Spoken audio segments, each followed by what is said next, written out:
आज की इस वीडियो में हम देखेंगे एक्सपोनेंशियल इक्वेशंस को कैसे सॉल्व किया जाता है। नॉर्मली अगर आपको मैं पॉलिनोमियल इक्वेशन दूं like quadratic equation, cubic, by quadratic, आप इजीली सॉल्व कर लेते हैं उससे।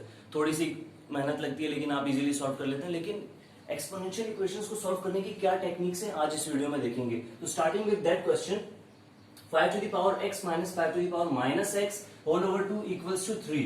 इस इक्वेशन को कैसे सॉल्व किया जाए? तो सबसे पहले सिंप्लीफाई करते चलते हैं। 2 यहां पर डिवाइड हो रहा है, इस तरफ जाके मल्टीप्लाई हो जाएगा, तो क्या हो जाएगा? 2 times 3 is 6। अब हमें एक और मजीद इसको सिंप्लीफाई करने के लिए, ये यहां पर है 5 to the power minus x। हमें पता है कि किसी भी नंबर की पावर नेगेटिव हो तो हम क्या करते हैं, उसे डिनोमिनेटर में भेज सकते हैं, ठीक है। या अगर कोई नंबर ऐसा हो डिनोमिनेटर में पावर नेगेटिव हो तो हम उसे ऊपर ले आते हैं ताकि उसकी पावर पॉजिटिव हो जाए। क्यों? क्योंकि हमें पॉजिटिव पावर से डील करना इजी लगता है, बजाय इसके कि हम नेगेटिव पावर से डील कर रहे हो। अच्छा, तो अब क्या होगा हमारे पास? ये 1/5 to the power x equal to 6। ये इक्वेशन सिंप्लीफाई होके आ गई। मजीद अब यहाँ पे देखें हमारे पास क्या है, दो फ्रैक्शंस बन गए। दो फ्रैक्शंस को जब भी आपको ऐड या सब्ट्रैक्ट करना पड़ता है तो आप क्रॉस मल्टीप्लाई कर सकते हैं। जैसे कि देखें a/b माइनस c/d अगर आपको करना है तो आप क्या करेंगे, इस वाले टर्म को इधर न्यूमरेटर से मल्टीप्लाई कर देंगे, इस डिनोमिनेटर को इस न्यूमरेटर से मल्टीप्लाई कर देंगे, तो क्या हो जाएगा ad minus bc whole over, नीचे दोनों को मल्टीप्लाई कर देंगे bd। तो ये दो फ्रैक्शंस को ऐड या सब्ट्रैक्ट करने का तरीका होता है। सेम रूल यहाँ पे अप्लाई करेंगे। 5 to the power x times 5 to the power x, तो क्या हो जाएगा ये 5 to the power x times 5 to the power x minus 1 1 जा 1 upon 1 5 to the power x 5 to the power x equals to 6। अच्छा, now next step क्या होगा हमारे पास, यहाँ पे जब भी बेस सेम हो और दो नंबर्स ऐड हो रहे हो, दो नंबर्स मल्टीप्लाई हो रहे हो, इन दोनों की बेस सेम है 5 एंड ये दोनों नंबर ऐड हो रहे हैं, तो क्या होगा 5 to the power x 2 times multiply हो रहे हैं, ऐड नहीं हो रहे। अच्छा, इसको हम यूं लिख सकते हैं और एक और काम इसके साथ करते चलें। ये 5 to the power x इस तरफ डिवाइड हो रहा है, इस तरफ आके मल्टीप्लाई हो जाएगा, तो 6 times 5 to the power x हो जाएगा। अब आप देख सकते हैं कि ये अगर मैं 5 to the power x को सब्स्टिट्यूट कर लूं, लेट्स कर लूं, सपोज कर लूं किसी और वेरिएबल के, तो एक क्वाड्रेटिक इक्वेशन बन सकती है। जैसे कि लेट, मैंने सपोज कर लिया let u is equals to 5 to the power x। अब यहां पे क्या होगा, मैं जब इसकी जगह u को सब्स्टिट्यूट करूंगा तो ये हो जाएगा हमारे पास u² minus 1 equals to 6 times u, 6u। एक क्वाड्रेटिक इक्वेशन हमारे सामने आ गई और क्वाड्रेटिक इक्वेशन को डील करना वेरी इजी। हमारे पास बहुत सारे तरीके, completing square method, factorisation method, quadratic formula, तो आप किसी भी तरीके से क्वाड्रेटिक इक्वेशन को डील कर सकते हैं। सबसे पहले क्या करते हैं, इसे अरेंज कर लेते हैं। 6u इस तरफ आएगा तो नेगेटिव 6u हो जाएगा, u² minus 6u minus 1 equals to 0। अब ये एक स्टैंडर्ड फॉर्म में लिखी गई है। वैसे बेसिकली स्टैंडर्ड फॉर्म में क्वाड्रेटिक इक्वेशन क्या होती है, ax² plus bx plus c equals to 0। इसमें a क्या होता है, स्क्वायर वाली टर्म का कोफिशिएंट होता है, और b क्या होता है, पावर 1 वाली टर्म का कोफिशिएंट होता है, और c एक कांस्टेंट टर्म होती है। तो इनसे a, b और c की वैल्यू निकाल लेते हैं। तो हमारे पास a की वैल्यू आ जाएगी हमारे पास 1, इसका कोफिशिएंट यहाँ पे है 1, और b की वैल्यू क्या है, नेगेटिव 6 माइनस 6। b की वैल्यू हमारे पास आ गई माइनस 6 एंड c की वैल्यू माइनस 1। अच्छा, इस इक्वेशन में हमने वेरिएबल यूज किया हुआ है x और इस इक्वेशन में हमने यूज किया हुआ है u, तो x किसके इक्वल है, u के। क्वाड्रेटिक फॉर्मूला आपको याद होगा, हमने पिछली क्लासेस में पढ़ा है, x is equals to negative b plus minus square root of b² minus 4ac whole over 2a। बहुत फेमस फॉर्मूला है क्वाड्रेटिक फॉर्मूला, आपको पिछली क्लासेस में पढ़ाया गया होगा। तो इसकी जगह हम x की जगह u पुट कर सकते हैं। अकॉर्डिंग टू दिस हमने पहले ये चीज डिफाइन कर दी है।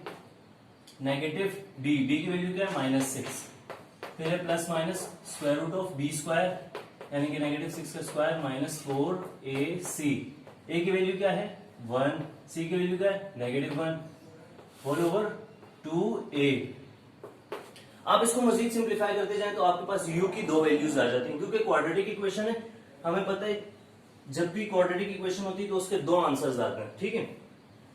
या क्यूबिक इक्वेशन होगी तो 3 आंसर आएंगे, यानी कि आपके पास कोई भी पॉलिनोमियल इक्वेशन है nth डिग्री की तो उसके n आंसर्स आएंगे, ठीक है, n रूट्स आएंगे basically.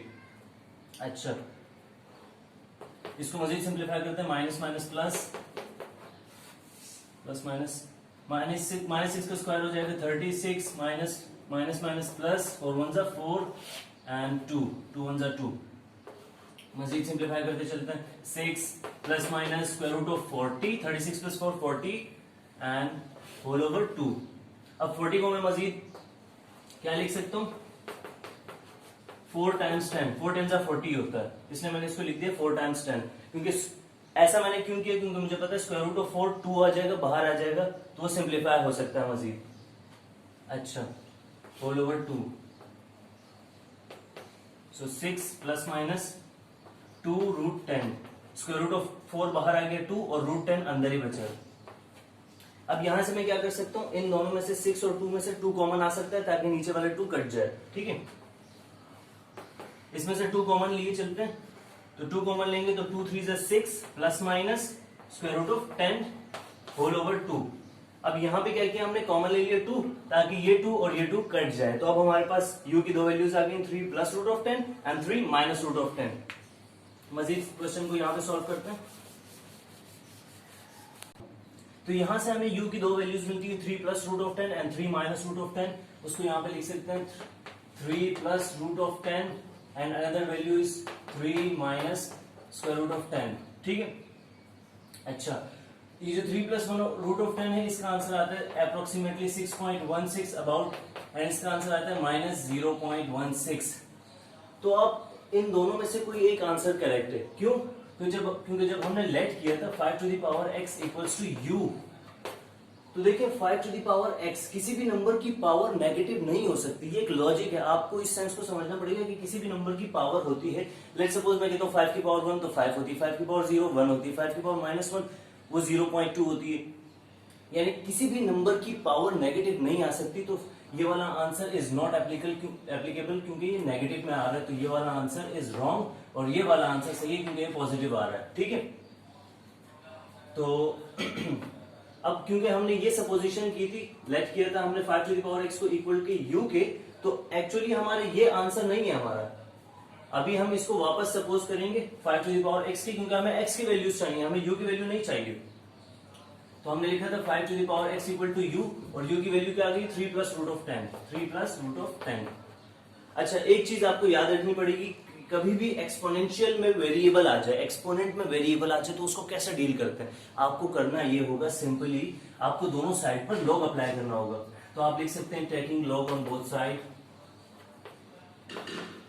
Taking log on both side. So log जब हम बोथ साइड्स पर अप्लाई करेंगे तो क्या होगा,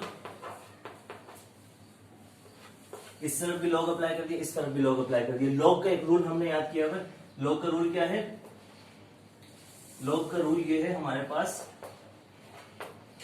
कि जब भी किसी भी नंबर के ऊपर पावर कोई भी नंबर हो तो हम क्या करते हैं, लॉग में उस नंबर को लॉग से उसका कोफिशिएंट बना देते हैं। तो यहां पे हम क्या करेंगे, log 5 to the power x है तो हम इसको यूं लिख सकते हैं